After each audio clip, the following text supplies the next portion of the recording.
又转世万载、百年还是万年，这些一起吹上天的奇迹丹，切磋此丹，倒是幸事了。怎么练出那种神丹？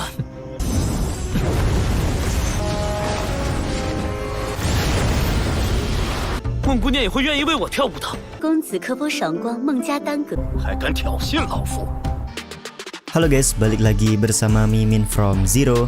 Di video kali ini Mimin bakalan kembali melanjutkan alur cerita series Donghua berjudul Lingwu Kontinen bagian ke-137 ya. Seperti biasa, sebelum masuk ke recap ceritanya, buat kalian yang menonton video ini tapi belum subscribe, tolong di subscribe dulu ya guys.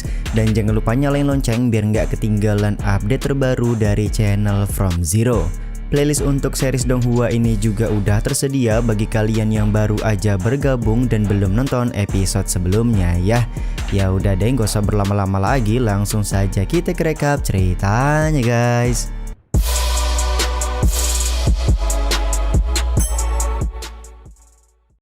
Cerita episode kali ini dimulai dengan Chantian yang bertanya apakah wanita cantik di hadapannya merupakan leluhur dari keluarga Meng. Wanita ini kemudian tersenyum sembari berkata kalau dia adalah Mengsu. Dia juga bertanya kepada Chantian apakah Bang MC sama sekali tidak mengingatnya. Chantian berkata kalau dia sama sekali tidak mengenal Mengsu dan hanya merasakan perasaan yang familiar saja.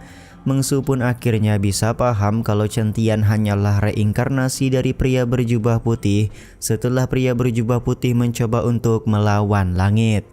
Mengsu kemudian menggunakan kekuatan magisnya untuk membuat Chantian tidak bisa bergerak karena dia hendak memeluk Bang MC kita.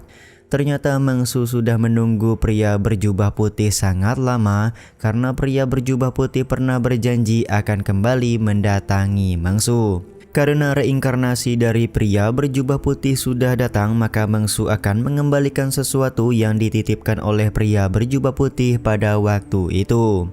Mengsu kemudian menyentuh kening Chantian untuk memberikan sesuatu yang belum diketahui apa kegunaannya. Mengsu menjelaskan kalau Chantian sudah sepenuhnya menguasai segel tanda dan menjadi seorang kaisar, maka dia akan mengetahui apa yang diberikan oleh Mengsu kepadanya hari ini. Mengsu pun kemudian pergi dengan menjadi butiran bunga. 百年还是万年，这些一起 Beberapa saat kemudian Chantian sudah keluar dari ruangan leluhur keluarga Meng. Meng Qingjiu pun langsung memberikan pertanyaan apakah leluhur keluarga Meng sangatlah cantik seperti yang sudah dirumorkan orang-orang. Chantian kemudian memberikan jawaban genit dengan berkata akhirnya dia mengetahui kenapa Nona Meng Jiu bisa secantik ini karena ternyata dia punya leluhur yang tidak kalah cantik. Di saat yang sama Luo Xi datang nyamperin Chantian karena seperti biasanya Doi takut kalau Chantian kenapa-napa ketika bertemu dengan leluhur keluarga Meng. Tiba-tiba saja pemuda yang sebelumnya diejek oleh Chenan datang ke lokasi yang sama. Ternyata pemuda ini merupakan salah satu alkemis dari Kekaisaran Yuan atau tuan muda keluargamu yaitu Mu Xia. Mu Xia tampak memberikan bunga yang sudah dia petik khusus untuk Meng Qingjiu. Tapi Nona Meng Qingjiu meminta maaf karena dia tidak bisa menerima bunga pemberian dari tuan muda Mu Xia. Sontak hal ini pun membuat Mu Xia sedikit kaget. Ia malah menyalahkan King Chantian yang diketahui memenangkan taruhan yang dibuat oleh Nona Meng Qingjiu. Di saat yang sama Meng Qingjiu memberitahu Chantian kalau pemuda di hadapannya adalah Mu Xia atau biasa dikenal orang-orang sebagai alkemis Kekaisaran Yuan. Ternyata Mu Xia sudah mendengar kabar kalau Chantian berkata tidak ada satupun orang yang bisa membuat pil pemulih darahnya. Karena alasan ini pula lah Mu Xia menantang Chantian untuk adu kekuatan alkemis. Jika Mu Xia menang maka Chantian harus menyerahkan jatah tarian dari Nona Meng Qingjiu. Seperti biasa Chantian selalu menolak jika taruhannya adalah seorang wanita. Tapi jika Mu Xia berkeras untuk adu kekuatan alkemis, maka Chantian meminta Liontin Giok S yang dimiliki oleh Mu Xia jika Bang MC berhasil menang. Musia pun kelihatan setuju dengan permintaan dari Chen Tian, bahkan dia berjanji akan membuat pil dengan tingkat yang lebih tinggi dari resep pil yang dimiliki oleh Bang MC. Di saat yang sama Meng Qingjiu akan memfasilitasi jika Musia dan Chen Tian akan adu keterampilan alkemis. Tentu hal ini membuat Musia senang dan berjanji akan membuatkan 80 butir pil pemulih darah tingkat tinggi untuk Nona Meng Qingjiu. 吹上天的奇迹丹， 切磋此丹，倒是幸事了。 Beberapa saat kemudian Chen Tian dan Musia sudah berada di sebuah altar yang akan menjadi arena kompetisi alkemis. Chen Tian terlihat memberikan resep pil pemulih darah kepada Musia sama seperti resep yang dia berikan kepada Raja Yanqing kemarin. Setelah Musia menerima resep pil, dia tampak sangat terkejut karena merasa kalau bahan-bahan yang tercatat di dalam resep sangatlah sederhana. Dia tidak bisa mempercayai kalau bahan sesederhana ini mampu untuk membuat pil pemulih darah. Chen Tian kemudian mengeluarkan bahan-bahan yang tercatat di dalam resep untuk memperlihatkan kalau dia tidaklah berbohong atau sedang menipu Musia. 怎么练出那种神丹？ Benar saja tidak butuh waktu lama, setelah Chen Tian memasukkan semua bahan-bahan, dia berhasil menyelesaikan pembuatan pil pemulih darah. Tentu saja hal ini membuat Musia kaget karena bagaimana bisa bahan-bahan sederhana bisa membuat pil sebagus itu. Dia pun mulai berasumsi ada rahasia di dalam bahan-bahan obat yang digunakan oleh Chen Tian. Musia pun segera mengeluarkan tungku pembakaran untuk memulai proses pembuatan pil pemulih darah tingkat tinggi. Tungku pembakaran yang dikeluarkan oleh Musia diketahui merupakan harta yang dimiliki oleh keluargamu. Orang-orang yang menonton sangat yakin kalau pil pemulih darah yang dibuat oleh Musia akan jauh lebih bagus ketimbang yang dibuat oleh King Chen Tian.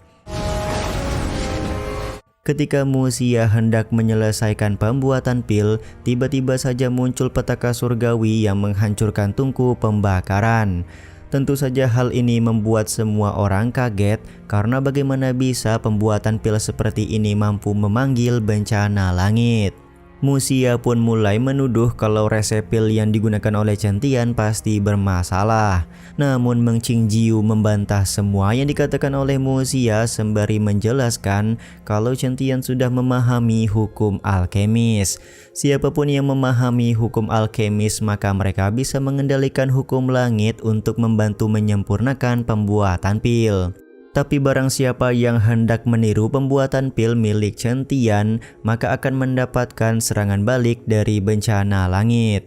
Penjelasan dari Meng Qingjiu ini membuat Musia kaget karena sudah lama dia tidak pernah mendengar ada seseorang alkemis yang mampu memahami hukum alkemis. Di saat yang sama Chen Tian malah baru mengetahui tentang hukum alkemis yang disebutkan oleh Nona Meng Qingjiu. Bang MC merasa penjelasan ini membantunya untuk memberikan penjelasan lebih kepada orang-orang tentang pembuatan pil pemulih darah. Karena sadar dirinya masih jauh berada di bawah Chen Tian, Musia kemudian berlutut sembari menyatakan kalau dia sudah kalah hari ini. Tidak lupa Musia juga memberikan liontin giok es yang sebelumnya diinginkan oleh Chen Tian. Sebelum dia pergi, Musia masih tetap optimis di masa depan dia bisa menjadi pesaing untuk Chen Tian dan mendapatkan cinta dari Nona Meng Qingjiu. 孟姑娘也会愿意为我跳舞的。 Sementara itu Meng Qingjiu memberikan pujian kepada Chen Tian yang selalu saja membuat kejutan. Dia kemudian mengundang Bang MC untuk pergi ke pavilion pil milik keluarga Meng untuk sekedar bertukar pengetahuan alkemis. Namun di sini Chen Tian menolak tawaran dari Nona Meng Qingjiu karena dia sadar kalau Luo Xi akan cemburu jika hari ini Bang MC pergi ke pavilion pil. Setelah Chen Tian pergi, Meng Qingjiu merasa kalau dia akan semakin tertarik kepada Chen Tian ketika Chen Tian melakukan penolakan seperti ini. Beberapa saat kemudian Chen Tian bersama dengan Luo Xi sudah pulang ke kediaman. Luo Xi tampak bertanya kenapa Chen Tian selalu melakukan penolakan kepada Nona Meng Qingjiu. Sontak pertanyaan ini membuat Chen Tian langsung mengejek Luosi dengan hendak kembali nyamperin Meng Qingjiu sekarang. Tapi itu hanyalah ejekan Chen Tian saja, yang mana Bang MC langsung memberikan Liontin Giok S yang dia dapatkan dari Musia tadi siang. Di sini langsung keluar khotbah dari Chen Tian yang memberikan keyakinan kepada Luosi bahwa dirinya akan selalu ada jika Luosi membutuhkan bantuan. Bang MC kemudian meminta Luosi untuk segera beristirahat karena masih ada sesuatu yang ingin Chen Tian lakukan.